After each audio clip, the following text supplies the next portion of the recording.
à notre revue de presse, un moment privilégié pour explorer les événements marquants qui façonnent l'actualité de ce monde.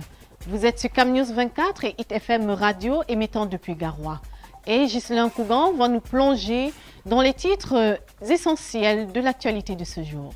Ghislain. Emeline Dedou Amadou, merci. Le quotidien Le Jour à la une tribune, les patrons de presse disent non au discours de haine tribale, nous fait savoir le quotidien Le Jour. Falaise de Tian, la circulation demeure interdite, nous fait-on savoir également. Litige, la Fédération camerounaise de football FECAFOOT et les 200 millions de francs CFA de Manga Ongene sont à l'ordre du jour. Dicalo, l'autre hebdomadaire à la une, agression du Minijec en Belgique. Le gouvernement condamne fermement les violences perpétrées contre le ministre Mounouna Foutsou et annonce des poursuites judiciaires. Réunion des crises au ministère des Relations extérieures est bien irresponsable et barbare. Voilà comment sont qualifiés les actes perpétrés sur le ministre Mounouna Foutsou, pages 6 et 7 du tri-hebdomadaire Dicalo. Entretien avec Célestine Jamen. Wanje nous saurait servir de prétexte aux tribalistes qui veulent se refaire une santé politique, page 7 du tri-hebdomadaire Dicalo. Présidentiel au Gabon, le général Oligui Nguema officialise sa candidature à la page 12 de Dicalo. Grève imminente à Isakam,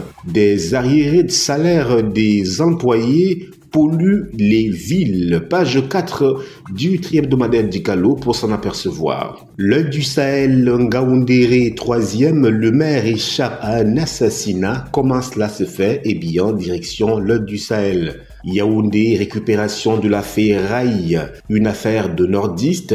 Grand Nord, œuvres et défis des femmes députées, discours de haine, les patrons de presse dénoncent dans les colonnes du journal L'Œil du Sahel. Sous les dés, Roi, 2 chercheurs parmi les 3 hommes brûlés vifs. Page 3 de L'Œil du Sahel. La nouvelle expression à la une, Cameroun, 50 ans d'histoire politique, dossiers et documents nous sommes livrés. La nouvelle expression encore, discours de haine, la presse face à ses responsabilités. 16 directeurs de publication viennent de signer une tribune pour sensibiliser les journalistes, les entrepreneurs de la haine et les pouvoirs publics sur les dangers que le Cameroun court si rien n'est fait dans l'urgence pour éviter que le pays se déchire. Page 3 du journal La Nouvelle Expression. Personne vulnérable, le soutien de l'actrice Edith Moncam est à lire à la page 11 de ce journal. Violente répression des colons français, 46 pétitions aux Nations Unies, page 4 pour s'en apercevoir. Falaise de Tian, les travaux bientôt lancés sur le site de la catastrophe, page 2 du journal La Nouvelle Expression. Le quotidien Le Messager, administration publique, entrepreneuriat privé, Tagne Noubissi sans filtre. Au lendemain des premières rencontres économiques GECAM 2025, le capitaine d'industrie et PDG des établissements Dove Cameroun explique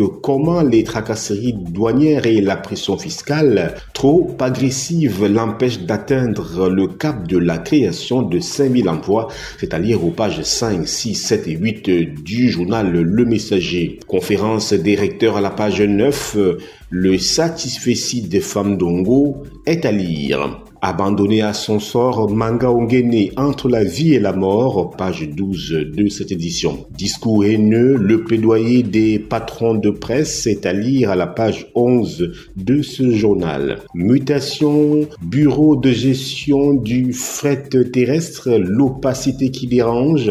Des transporteurs donnent de la voix contre des pratiques jugées peu orthodoxes au sein du BGFT et réclament la transparence et la modernisation du fonctionnement de cette structure publique à la page 7 du quotidien Mutation. Système LMD en Afrique centrale, la copie revue et corrigée. Mutation nous en donne les grandes lignes. Cameroun Tribune, à la une, recherche scientifique et innovation, des soutiens encourageants. Le génie camerounais germe dans les laboratoires, sciences, technologies, agriculture, énergie verte et Tessera sont autant de domaines dans lesquels les chercheurs locaux travaillent pour améliorer les conditions de vie des populations et participer à la politique d'import-substitution. Des partenaires financiers et techniques s'investissent aux côtés du gouvernement pour viabiliser et industrialiser ces trouvailles. À lire le focus de Cameroun Tribune aux pages 13, 14 et 15 de ce numéro. Conseil économique et social du Cameroun, inauguration du siège ce jour. Le président de l'institution, Ayan Luc, préside au nom du chef de l'État la cérémonie prévue ce jeudi au quartier Mbala 1, Yaoundé, page 3 de Cameroun Tribune. Amélioration du climat des affaires, il faut accélérer le rythme. Eh bien, c'est ce que nous dit Cameroun Tribune aux pages 6 et 7 de ce numéro. Défis actuels à la une, Antoine Zengue, PDG de Neptune Holding, il faut privilégier les traders locaux pour l'importation des carburants. C'est une recommandation faite par ce compatriote.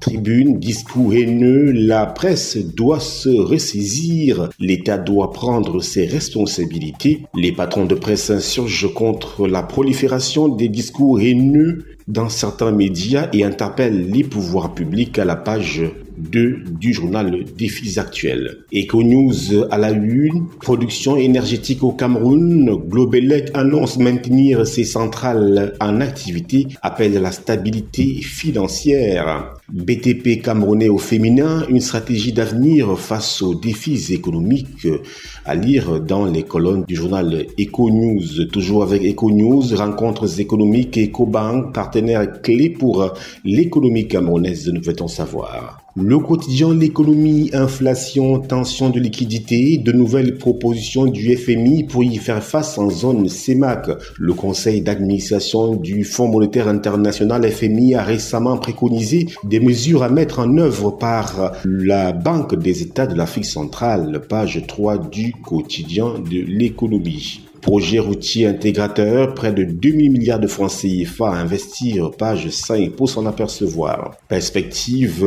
pourquoi l'Afrique doit se lancer dans le raffinage de son pétrole brut, direction page 9 du journal de l'économie. Secteur de l'hôtellerie et du tourisme, la convention collective nationale est révisée à la page 7 du quotidien de l'économie. Éco-santé à la une, leadership féminin en santé, top 20 des femmes leaders en santé au Cameroun en 2025. La météo, CNI en 48 heures, Bagagele réussit le pari. Depuis ce 3 mars, les premières cartes nationales d'identité produites en 2 jours sont disponibles. Cette révolution menée avec brio par le délégué général de la Sûreté nationale fait suite aux instructions du chef de l'État Paul Biya, page 3 du journal La Météo.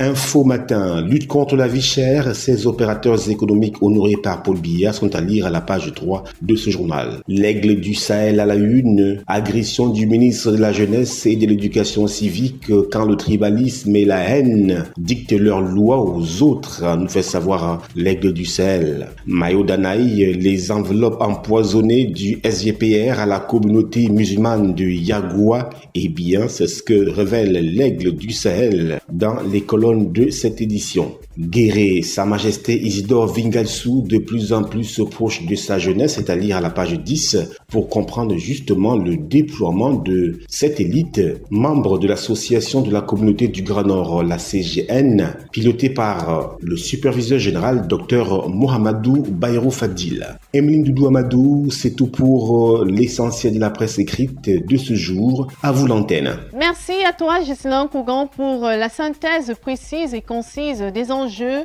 contemporains. Merci à vous de nous avoir suivis. Merci également à toi, Yves Tadioufou, pour la réalisation. Et restez en compagnie de nos programmes. Au revoir.